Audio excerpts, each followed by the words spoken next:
بسم اللہ الرحمن الرحیم۔ سب سے مشکل ڈیسیجن ہوتے ہیں ہمارے 3 ڈیسیجنس لائف میں۔ پوری زندگی میں 3 ایسے ڈیسیجنس ہوتے ہیں جو ہمارے سب سے زیادہ ڈیفیکلٹ ہوتے ہیں۔ سب سے پہلا ڈیسیجن جو ہمارا ہوتا ہے رائٹ، وہ ہوتا ہے ایجوکیشن کا ڈیسیجن، کیا رکھیں، کون سی ڈگری رکھیں، کس طرف جائیں۔ دوسرا ڈیسیجن ہمارا ہوتا ہے کہ اب پاکستان میں رہیں یا پاکستان سے باہر جائیں اور کس فیلڈ کی طرف جا کے جاب کریں۔ اور تیسرا ڈیسیجن ہمارا ہوتا ہے نکاح کا ڈیسیجن۔ یہ 3 ڈیسیجن ہماری لائف میں ایسے ہوتے ہیں جو کہ کمپلسری ہوتے ہیں، یعنی ہم نے لازمی کرنے ہیں۔ مثال کے طور پر آپ پڑھنے کی طرف جا رہے ہیں، آپ نے سوچنا ہے آرٹس رکھوں، سائنس رکھوں، بایو رکھوں، کیا رکھوں۔ سپوز کریں آپ نہیں بھی پڑھتے، آپ چھوڑ دیتے ہیں، تو پھر آپ یہ سوچتے ہیں کہ اب پڑھا نہیں ہے، اب کیا کروں، فریج اے سی کا کام سیکھ لوں، ٹھیک ہے، ویلڈنگ کا کام سیکھ لوں، ترخان بن جاؤں، کچھ اور بن جاؤں، کوئی نہ کوئی چیز آپ نے سیکھنی ہے۔ اور تھرڈ پوائنٹ جو آپ کا آیا تھا وہ نکاح پہ، یعنی وہاں ڈیسیجن آپ کا ہو جاتا ہے کہ کوئی نہ کوئی ڈیسیجن آپ کو لینا پڑتا ہے کہ میں اس سے رشتہ کرنا ہے یا کسی اور سے رشتہ کرنا ہے۔ اب ان 3 کے 3 ڈیسیجن میں ایک چیز بہت کامن ہے، وہ ہیں آپ خود۔ ان تینوں ڈیسیجن میں فائدہ اور نقصان کے ذمہ دار آپ خود ہیں۔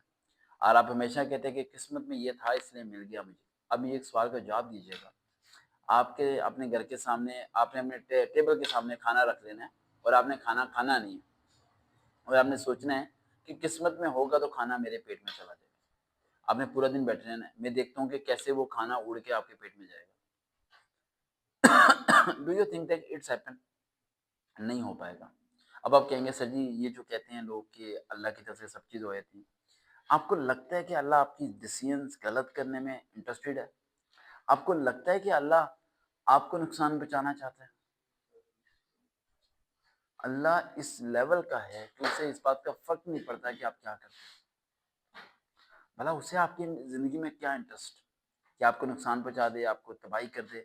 ہاں اس نے ایک سرکمسٹانسز بنائی ہیں، اس نے یہ کہا ہے کہ آپ کو دماغ دیا گیا ہے سوچنے کے لیے، سمجھنے کے لیے، دین اس کے بعد آپ ریسرچ کریں، اور دین قرآن و حدیث کے مطابق آپ ریسرچ کرنے کے بعد آپ ڈیسیجن لیں، تو اس میں اللہ کی مدد آپ کے ساتھ آئے گی اور آپ کا ڈیسیجن صحیح ہو جائے گا۔ ہم پہلے ڈیسیجن پہ آتے ہیں، اسٹڈی کے ڈیسیجن پہ۔ اس پہ ہمیں کیا کرنا چاہیے؟ اس میں سب سے پہلا پوائنٹ، نان اسٹاپ ورکنگ۔ میں ہمیشہ تمام گرلز اینڈ بوائز کو کہتا ہوں کہ آپ کی زندگی میں کچھ بھی چل رہا ہے، آپ کے گھر میں لڑائی جھگڑا چل رہا ہے، فساد چل رہا ہے، امی بابو پیسے نہیں دے رہے، لڑائی جھگڑا ہو گیا، وٹ ایور کچھ بھی چل رہا ہے، آپ نے اسٹڈی نہیں روکنی۔ کبھی اکیلے بیٹھ کے سوچنا ہے کہ پڑھنا سب سے زیادہ سستا ہے۔ آپ کی اکیڈمی کی فیس 2500 ہے، 3000 ہے، 4000 ہے، 5000 ہے، مانا 7000 بھی ہے، تو وہ سستی ہے، وہ سستی ہے۔ کیسے؟ کیونکہ پوری زندگی آپ نے نہیں دینی۔ جہاں آپ کی 14 ہوگی اس کا پوری زندگی آپ نے نہیں دینی۔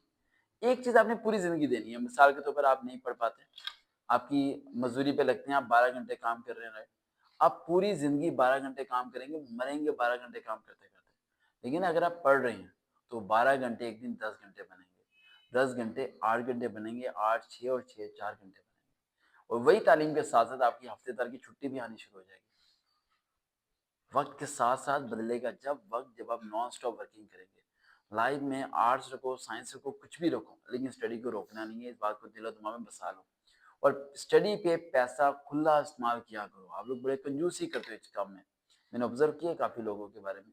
جی میں نے میٹرک کے بعد اسٹڈی چھوڑ دی۔ کیوں چھوڑ دی؟ جی گھر کے حالات خراب تھے۔ بھائی کون سے حالات خراب تھے؟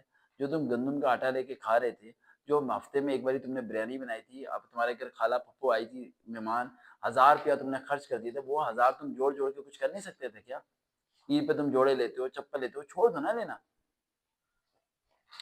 اپنے کپڑوں پہ انویسٹ کرنا، اپنے چیزوں پہ انویسٹ کرنے سے بہتر ہے کہ ایک ایسی جگہ انویسٹمنٹ کرنا جہاں پر 100% پروفٹ ہوگا، اور وہ ہے ایجوکیشن۔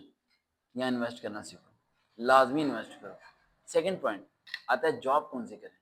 آگے تعلیم حاصل کرنے کے بعد ہم کس فیلڈ کی طرف جائیں؟ وکیل بنیں، جج بنیں، ہم ڈاکٹر بنیں، انجینئر بنیں، بینکر بنیں، ٹیچر بنیں، کیا بنیں ہم؟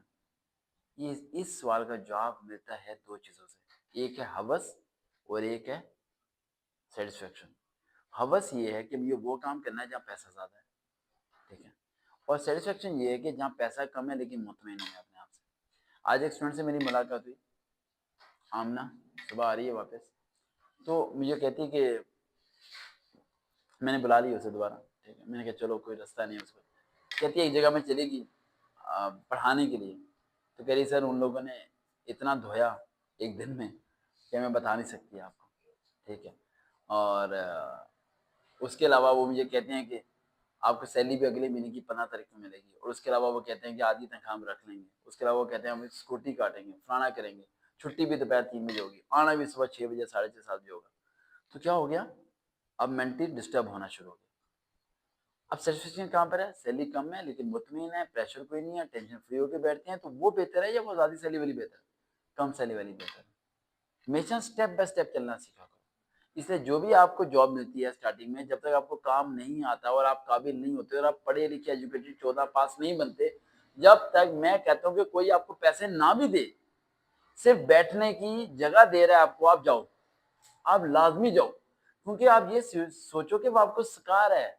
اگر آپ کہیں چلے جاتے ہو اور کہتے ہیں کہ میں نے یہ چیز سیکھنی ہے، تو وہ شاید سیکھنے کے پیسے بھی آپ سے لیتا ہے کہ میں آپ کو سکھا رہا ہوں، اس کے پیسے دے کے جائیں مجھے. لیکن اگر آپ کو سیکھنے کا موقع مفت میں مل رہا ہے، ٹھیک ہے، تو آپ اس چیز کو اویل کریں، اسے کبھی بھی ضائع مت ہونے دیں، کیونکہ ابھی آپ اسٹوڈنٹ لائف کے اندر ہے. اسی طرح جب آپ اسٹڈی کر رہے ہوتے ہیں، آپ کسی فیلڈ کو جانا چاہتے ہیں، کہ جو آپ کو جاب ملے آپ کرنا شروع ہو جائیں. آپ تنخواہ کے بارے میں مت سوچیں. جس کا بھی اس نے ویڈیو سن رہے ہیں، پہلی تنخواہ میری 1260 روپے تھی. اب وہ 1260 روپے کیا ابھی تک کانسٹنٹ ہے؟ نہیں نا. لیکن اگر 1260 روپے میں 1.5 مہینے میں بعد نہ لیتا تو میں شاید اتنا ایکسپرٹ نہ ہو پاتا اپنی فیلڈ کے اندر جتنا میں آج ایکسپرٹ ہوں. تو ٹائم لگتا ہے نا، ٹائم لگتا ہے. لیکن آپ کو پہلے انگور چاہیے پورے کا پورا گچھا، پھر نہیں ملے گا آپ کو کچھ بھی نہیں. تھرڈ پوائنٹ آپ کا آتا ہے نکاح پہ. نکاح پہ سب سے بڑا ڈیسیژن آپ کا رانگ کیوں ہوتا ہے؟ کیونکہ آپ ڈیسیژن خود نہیں لیتے، آپ کرواتے ہو. میں نے منیب چاچو سے سنا ہے فلانا لڑکا بہت اچھا ہے، اس لیے میں نے ہاں کر دی. آپ نے سرچ کیا؟ نہیں. کس نے سرچ کیا؟ امی پاپا نے سرچ کیا. آپ کو لگتا ہے کہ انہوں نے سرچ کیا؟ انہوں نے سرچ نہیں کیا. انہوں نے صرف 3 چیزیں دیکھی: لڑکے کا مکان اپنا ہے، بائک ہے، گاڑی ہے، تنخواہ کماتا ہے نہیں کماتا. انہوں نے یہ دیکھا نہیں لڑکا کیسا ہے. کیونکہ میکسیمم میجورٹی پیرنٹس لالچ کا شکار ہے، لالچ کا شکار. اگر لڑکے کے لیے لڑکی تلاش کریں تو یہ سوچیں گے جہیز کہاں سے زیادہ ملے گا. کڑوی بات ہے لیکن سچی ہے. اور اگر لڑکی والے لڑکے کی طرف دیکھ رہے ہیں تو وہ یہ سوچیں گے کہ لڑکا کتنا کماتا ہے. جب وہ گالیاں دیتا ہو روزانہ اس کی بیٹی کو، اس سے فرق نہیں پڑتا کماتا کتنا. تو یہ 2 پوائنٹ میں آپ کو جو بتا رہا ہوں، 3 پوائنٹ میں نے بتایا، پہلا ایجوکیشن والا، دوسرا جاب والا، اور تیسرا پوائنٹ میں جو آپ کو بتا رہا ہوں دیٹ از ویری امپورٹنٹ کہ آپ کو خود ریسرچ کرنا ہے. خود ریسرچ کیسے کرنا ہے؟ دیکھو میری بات سنو. جب آپ سامان کوئی دکان سے لینے جاتے ہو اور اگر وہ سامان کے اندر کنکری ڈال دے تو آپ واپس جا کے کیا کہتے ہو؟ واپس لے لو بھائی، یہ چیز صحیح نہیں ہے. ٹھیک ہے، ایسے کرتے ہو.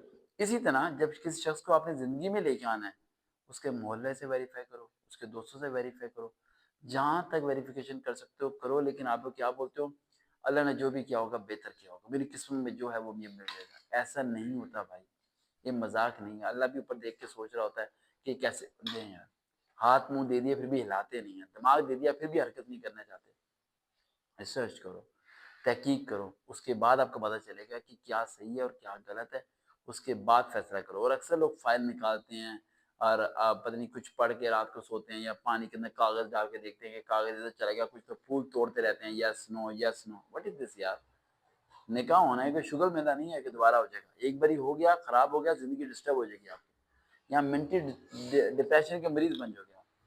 آرام سکون سے تحقیق کر کے ریسرچ کر کے پھر چلنا شروع کرو. جو 3 اسٹیپس میں نے بتائے ہیں ان میں رکنا مت. سب کچھ صحیح ہو جائے گا، زندگی بدل جائے گی، کامیاب ہو جاؤ گے. کبھی اکیلے بیٹھ کے میری باتیں سوچو گے کہ سروکار نے بالکل صحیح کہا تھا. لائف میں خود سٹاپ کبھی نہیں ہونا.